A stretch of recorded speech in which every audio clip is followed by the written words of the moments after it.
Rekaman penghancuran dua tank Rusia yang mencoba menyerbu posisi Brigade ke-59 dekat Avdiivka ramai beredar di media sosial Telegram pada Jumat 31 Maret 2023. Di zona operasi militer khusus, tank angkatan bersenjata Rusia sedang beroperasi.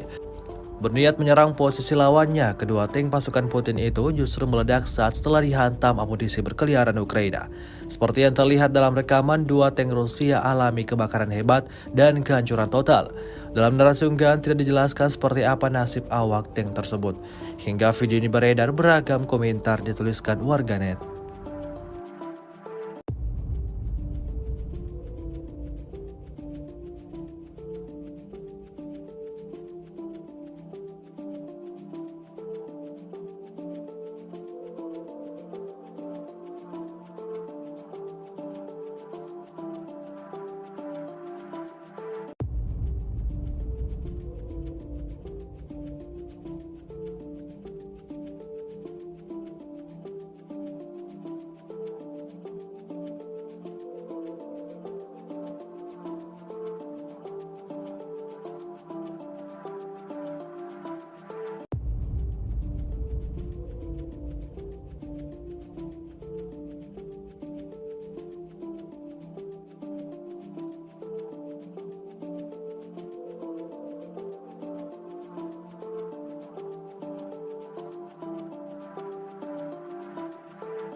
Terima kasih sudah nonton.